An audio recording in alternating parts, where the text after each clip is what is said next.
Coñeces a figura central do entroido de Boiro?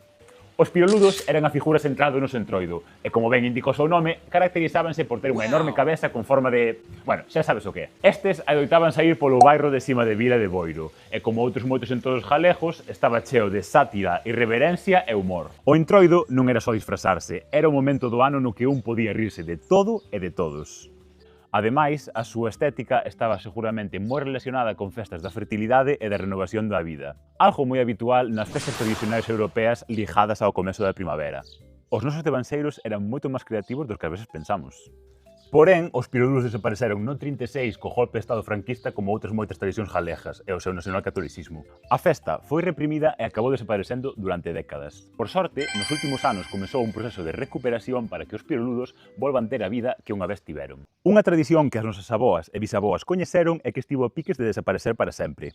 É así, con algo de imaginación e un par de fotos con IA é como se inventa unha tradición que nunca existiu.